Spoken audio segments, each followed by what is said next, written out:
On the mountain, my friend and I slept together, and then this happened. It was supposed to be just another hiking trip. Two friends, a weekend away from the noise of the city, nothing more. The kind of plan where you expect sore legs, campfire stories, and maybe a few photos at the summit to prove you made it. But sometimes life doesn't go the way you plan. Sometimes one night changes everything. That evening, the mountain air was sharp and cold, the kind that seeps through layers of clothing and settles deep in your bones. The fire we built didn't last long, and when the winds grew stronger, there was only one option: to share the same tent, the same sleeping bag, the same warmth. At first, it felt awkward, our bodies pressed so close in the silence of the mountain night. But as the hours passed, the closeness turned into something else. Something I never thought I'd feel with him. It's strange how quickly a moment can shift from comfort to tension, from friendship to something deeper, unspoken. His breath was steady, his arm brushed against mine, and suddenly I couldn't tell where my thoughts ended and where my heart began. If you've ever stood on the edge of a moment that could change your life, where one choice could rewrite everything you thought you knew about yourself and the people around you, then you already know how this story begins. Stay with me, because what happened on that mountain will leave you questioning just how far you'd go for truth, for courage, for love. And before we dive in, don't forget to subscribe, hit like, and turn on notifications. Because once you hear what happened that night, you'll want to be here for the next chapter. The mountain always had a way of humbling me. The air thinned with every step, each breath a little sharper, colder, like the mountain itself was reminding us we didn't belong there for long. I'd been hiking before, sure, but never like this. Never 2 full days of climbing, carrying everything on my back, my legs aching, my clothes soaked in sweat despite the cold. And through it all, he was there. Ethan, my best friend since college. We'd been through the kind of years that test people, late nights cramming for exams, messy breakups, jobs that chewed us up and spit us out. Somehow, he was the constant. Steady where I was restless. Confident where I second-guessed everything. He moved with ease on the trail, his stride longer than mine, his voice teasing whenever I stopped to catch my breath.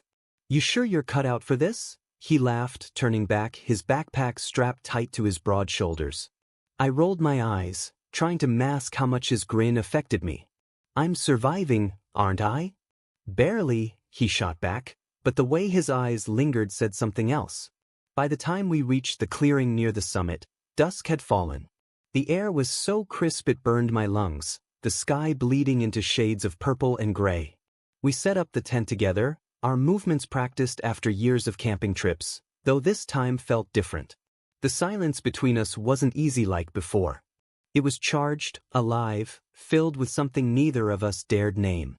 The fire didn't last long. The wind whipped around us, pulling at our jackets, and soon we were huddled inside the tent, the thin fabric shaking in the storm's grip. "It's freezing," I muttered, rubbing my hands together. My sleeping bag was thin, my layers already damp from sweat and frost. I could feel the cold sinking into me, a creeping numbness. Ethan zipped up his bag, then glanced at me with a look that was half amusement, half concern. "You're going to turn blue before morning." "I'll be fine," I lied. He stared at me for a moment, then shook his head. "No, you won't. Get in." I blinked. "What?" "Get in here," he repeated, pulling his bag open wider. "It's the only way we're going to make it through the night without hypothermia. Body heat. Don't make it weird." My heart thudded in my chest. Don't make it weird. But how could I not, when the thought of being pressed against him in the dark had haunted me more times than I'd ever admit? Still, I nodded, trying to keep my hands steady as I crawled in beside him. The space was small, too small, and suddenly his body was against mine. Solid, warm, everything I wasn't supposed to notice but couldn't ignore. For a while, we lay in silence, the sound of the wind outside filling the space. His arm brushed against mine, his breathing steady, and I tried to focus on anything else: the rustle of the tent, the distant call of an owl, the ache in my muscles. But all I could think about was him. "Better?" he asked after a few minutes, his voice low, almost lost under the storm. "Yeah," I whispered back. He shifted slightly, his chest brushing against my shoulder. "Told you." I forced a laugh, but it came out shaky. Guess you were right. The silence stretched again, heavier this time. I could feel the heat radiating off him, the steady rise and fall of his chest. My mind raced with thoughts I'd buried for years, memories of times I'd caught myself staring too long, the way my stomach flipped when he touched me casually, the guilt that always followed. I never dared to imagine this, sharing the same space, the same warmth, the same breath. And yet, here we were. At some point, my shivering stopped, though not because of the sleeping bag. It was because his hand brushed against mine, deliberately or by accident, I couldn't tell. I froze, waiting to see if he'd move it away. But he didn't. Instead, his fingers lingered, light, testing. My pulse quickened, my throat dry. "Thin," I whispered, unsure of what I meant to say. He didn't respond right away. Then, in a voice so quiet I almost thought I imagined it, he said, "You're shaking again." "I'm fine," I lied, though my whole body trembled, not from cold, but from something else entirely. This time, he didn't pull back. He shifted closer, his arm draping over me in a half-embrace. My breath caught, my heart hammering so loudly I was sure he could hear it. It should have been simple, just two friends keeping each other warm in a storm. But nothing about it felt simple. Minutes passed like hours, the tension building, unbearable. His face was inches from mine now, close enough that I could feel his breath against my cheek. My eyes closed, not in sleep, but in surrender. And then he moved. Not much. Just enough that his forehead brushed mine, a touch so intimate it shattered whatever boundary we had left. I opened my eyes, meeting his in the dim light of the tent. For the first time, there was no teasing, no mask. Just raw, unguarded intensity. He opened his mouth as if to say something, but then stopped. His jaw clenched, his eyes searching mine like he was standing at the edge of a cliff. I wanted to tell him it was okay, that I felt it too, that I'd been waiting for this longer than I could admit. But before I could speak, a sudden crack of thunder shook the ground, the tent trembling violently. Ethan pulled back slightly, his breath ragged. "We should try to get some sleep," he muttered, his voice rough, unfinished. But the way his hand stayed on me, firm and steady, told me everything he wasn't ready to say. And in that moment, lying awake on a stormy mountain, I realized sleep was the last thing either of us was about to get. I didn't sleep. Not really. Every time I closed my eyes, the storm outside seemed to seep into me. The crack of thunder, the rush of wind, the trembling of the tent poles. But the real storm was inside, a chaos I couldn't silence. Ethan's arm was still draped over me, his body pressed close, his warmth anchoring me in a way that both soothed and unsettled me. I told myself I wouldn't move. I told myself I'd wait until morning, let the night pass, pretend it meant nothing.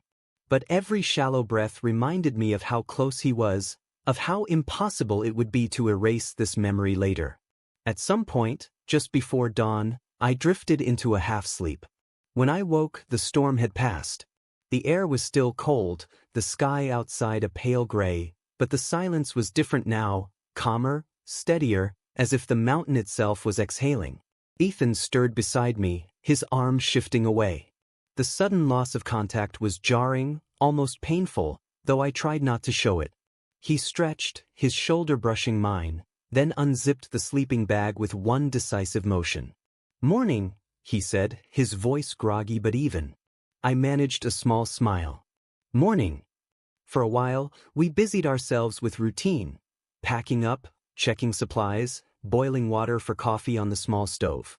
Everything felt normal, but only on the surface. I caught myself watching him too often, memorizing the way his jaw tightened when he concentrated, the way his breath curled into the cold air. He didn't meet my eyes much, and when he did, the look was fleeting, gone before I could decipher it. When we sat on a rock to sip our coffee, I finally broke the silence. "Last night." He froze, the tin mug halfway to his lips. His eyes flicked to mine, guarded, unreadable.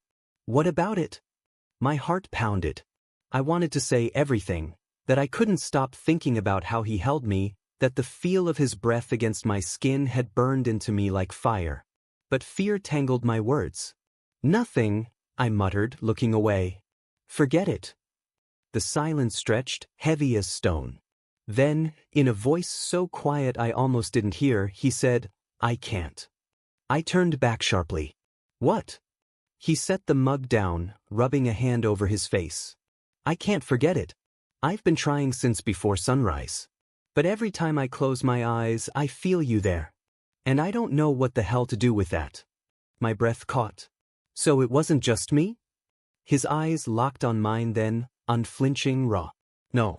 It wasn't just you. The world seemed to tilt, my chest tightening as if the mountain air had turned thinner. I didn't know whether to feel relief or panic. But before I could respond, a distant sound broke the fragile moment. Voices. Ethan stiffened instantly, his head snapping toward the trees. Someone's out here. We both stood, scanning the ridge. 2 hikers appeared in the distance, their bright jackets stark against the gray landscape. At first, I thought nothing of it, just strangers passing through. But Ethan's jaw tightened, his shoulders tense. They shouldn't be here, he muttered. Why not? I asked, my stomach nodding. Because this trail isn't safe after the storm.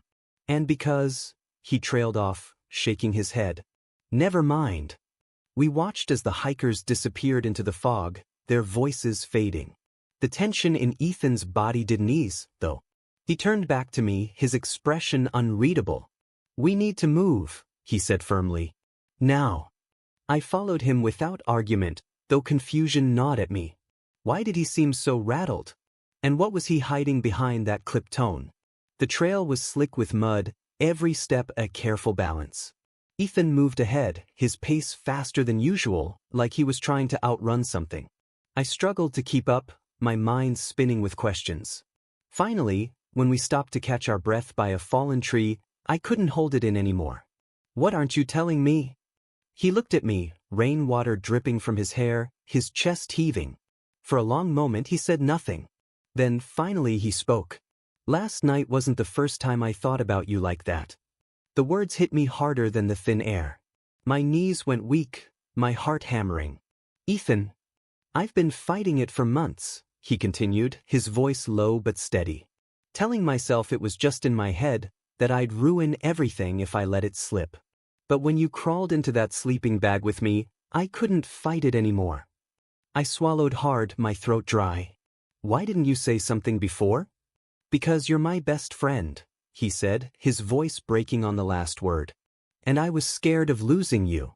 The vulnerability in his eyes shattered something in me. I stepped closer, close enough to feel the heat of his body, the tremble in his hands. You won't lose me, I whispered. For a moment, we just stood there, the world around us fading.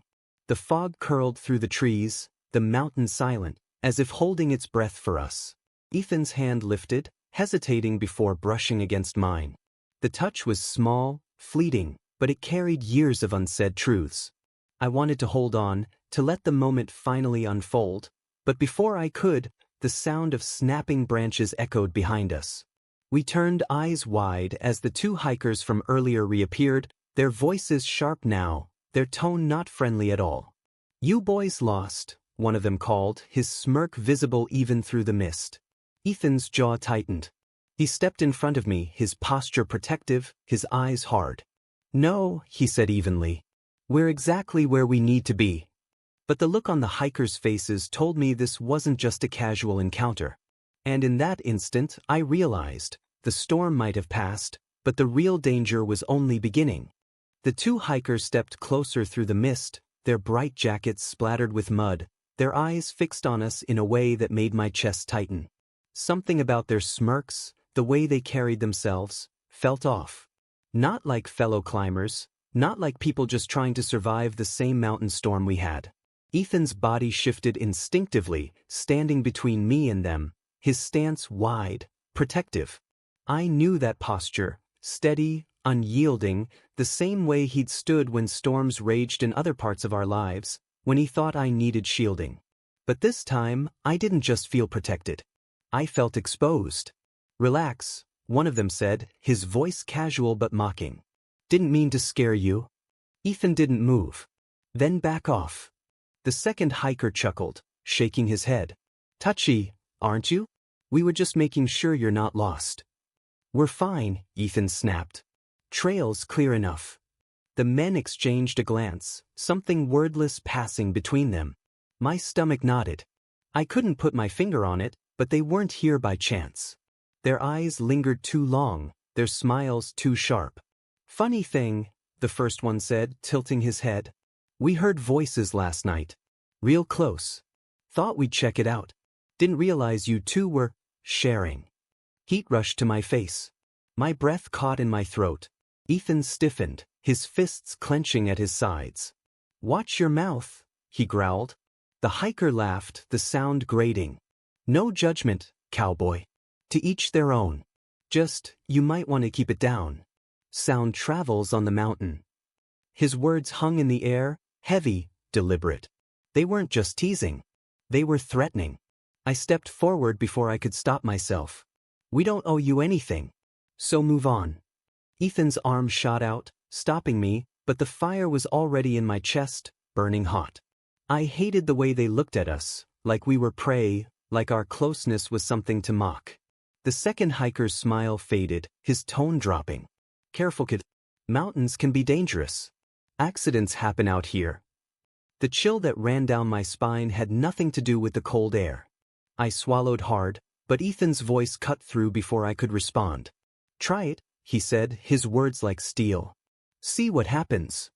For a tense moment, no one moved. The fog swirled around us, the mountain silent, waiting. Then, with a smirk, the first hiker shrugged. Didn't mean any harm. Just be careful who hears you. They turned and disappeared into the mist, their footsteps fading until only the wind remained. My heart pounded so hard I thought it might crack my ribs. Ethan. He spun to me, his eyes blazing. You should have stayed back. Don't ever step into something like that. I flinched at his tone, anger rising in me too. So what? Just let them talk to us like that? Pretend it doesn't matter? Yes, he snapped. Then, softer, his voice breaking, because if you fight every battle, you won't survive the war. I stared at him, my chest tight. So what are we doing, Ethan? Pretending last night didn't happen? Pretending we didn't happen. His eyes softened, but he didn't answer. Instead, he turned away, running a hand through his damp hair, his whole body trembling with tension. I stepped closer, refusing to let him shut down this time. You said you've been thinking about me for months. You said you can't forget. So don't you dare act like it's nothing now. He turned back slowly, his face raw, unguarded. It's not nothing. That's the problem. The silence stretched, my breath loud in my ears. Then he did something that broke me open. He reached for my hand. Not in secret, not by accident, openly, deliberately, his fingers sliding against mine with a certainty I hadn't felt before. The warmth of his grip spread through me, steadying me even as my heart raced. His voice dropped low. They don't get to decide who we are.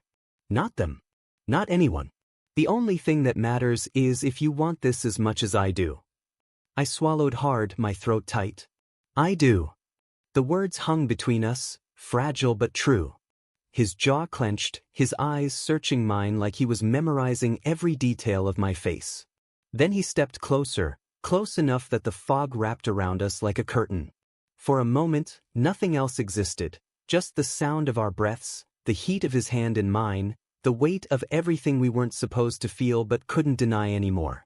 And then, branches snapped again. We whipped our heads toward the sound, but this time it wasn't the hikers.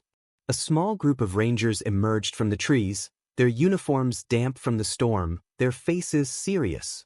You two need to come with us, one of them said firmly. Ethan's grip on my hand tightened.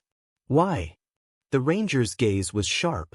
Because there's been a report of trouble on this trail. And if you know anything about it, now's the time to speak up. My pulse raced. Trouble. Reports. The words twisted in my mind. Did those men set us up?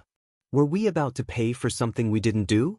I looked at Ethan, panic rising in my chest. He squeezed my hand once, steady before whispering, "Stay calm. We'll figure this out." But as the rangers closed in, I realized, whatever storm we thought had passed was just beginning to break. The rangers surrounded us like the mist itself had grown legs. Their boots squelched in the mud, their radios crackling faintly, and the hard looks on their faces made my chest seize. They weren't just here to check on hikers after a storm. They were here for something more. Ethan stepped forward, his voice calm but firm. We haven't caused trouble. We set camp, stayed put through the storm, and we're breaking down to head back. That's all. One of the rangers, the tallest, with a scar slicing across his cheek, studied us with narrowed eyes. We got a report about 2 men arguing with strangers last night. Tempers running hot. Maybe threats made. My stomach dropped. The hikers? Of course. They twisted it, I blurted out, heat rushing to my face. They were the ones who started it. They followed us, mocked us, tried to intimidate us. The scarred ranger turned his gaze to me, heavy and unreadable. Funny. That's not how they told it. Ethan placed a steady hand on my shoulder, grounding me. We don't want trouble. But if you're going to question anyone, question them. They were looking for a fight. The silence that followed stretched thin. Finally, another ranger spoke, younger, his voice softer. Either way, we can't just ignore a report. You'll both need to come down the trail with us. Ethan's jaw tightened. We've got supplies, a plan. We're not abandoning our gear because someone made up a story. The scarred ranger stepped closer, his hand brushing against the baton at his belt. Not a request. The tension coiled so tight I could barely breathe. I wanted to scream at them, to tell them we weren't the threat here. But Ethan's hand pressed lightly against my back, warning me to hold it in. Fine, he said through clenched teeth. We'll come. They led us down the slick trail, their formation tight around us. I felt like a criminal, though all we'd done was exist in the wrong place at the wrong time. My thoughts spiraled. What if this followed us back? What if our names ended up in some report? What if people found out why those men really came after us? Halfway down, the younger ranger slowed, falling into step beside me. His eyes flicked toward Ethan, then back to me. He lowered his voice. Between you and me, those guys who filed the complaint? They've got a reputation. We've had calls before. Doesn't mean my boss won't push it. Relief flickered, small but real. So you believe us? He hesitated. I believe something doesn't add up. But belief and paperwork don't always match. Before I could reply, Ethan glanced back, his eyes sharp, catching the exchange. He didn't say anything, but his presence was enough to remind me he wouldn't let this spiral further than it had to. By the time we reached a ranger station halfway down the mountain, the fog had thinned, revealing a valley stretched wide below. The building was small, a single cabin with radio towers rising behind it. They ushered us inside, the air heavy with wood smoke and damp coats. Sit, the scarred ranger ordered, pointing to a bench. We did, mud dripping from our boots onto the worn floor. My heart pounded, my hands restless on my knees. Ethan sat steady beside me, his jaw set, his eyes fixed on the men. They asked questions, where we camped, what we said, why we were on that trail in the first place. The interrogation circled, every answer Ethan gave calm but clipped. When they turned to me, I stumbled, my voice catching. I wasn't used to being watched like this, every word weighed and measured. At one point, the scarred ranger leaned close, his voice low enough only I could hear. You sure you're telling me everything? I don't care what you and your friend were doing up there. But lies, that'll cost you more than the truth. The implication made my stomach churn. He knew. Or thought he knew. My face heated, but before I could answer, Ethan spoke up, his voice sharp. If you've got a real charge, state it. Otherwise, we're leaving. The ranger's eyes narrowed, but something in Ethan's tone shifted the balance. After a long pause, he stepped back. Fine. You can go. But don't think this is over. They dismissed us, but the weight of their stares followed as we left. Outside, the mountain air hit me like a slap, colder than before. I let out a shaky breath, hugging my arms to my chest. Ethan walked beside me, silent until the station was out of sight. Then he stopped, turning to me. You okay? I shook my head. Not really. I keep thinking, what if they'd pushed harder? What if... They didn't, he cut in firmly. His hand found mine, gripping tight. And I wouldn't have let them. I stared at him, the fire in his eyes, the steadiness in his voice. "Why are you always so sure?" He exhaled, his shoulders sagging. "Because if I'm not, everything falls apart. And because—" he trailed off, his gaze dropping to the ground. "Because what?" I pressed, my voice barely above a whisper. His eyes lifted back to mine, raw and unguarded. "Because you matter to me more than anyone else. And I'd fight the whole damn mountain if it meant keeping you safe." The words stole the air from my lungs. For so long, I'd wondered if what I felt was one-sided, if every look and touch meant nothing more than friendship. But here, in the cold shadow of danger, his walls cracked open, and the truth spilled out. Before I could respond, a voice echoed behind us, sharp, familiar. "Well, isn't this sweet?" We spun around. The hikers. They stood at the edge of the trail, their smirks back, their eyes glinting with something darker. "Guess the Rangers didn't keep you long," one sneered. "That's fine. We'll finish what we started." Ethan shifted in front of me again, his hand tightening around mine. And in that moment I knew, whatever happened next would change everything between us forever. They stood on the trail like shadows carved out of the fog, their jackets bright but their faces twisted with something darker. My chest tightened. After everything, the storm, the Rangers, I thought it was over. But they had waited. Ethan's grip on my hand tightened, his body shifting in front of me. His voice cut the air, low and steady. "You had your chance last night. Walk away." One of them chuckled, stepping closer. "Walk away? No. See, you embarrassed us in front of those Rangers. Now we're going to make sure you regret it." The other's smirk widened. "Besides, it looked cozy in that tent of yours. Sharing more than just body heat."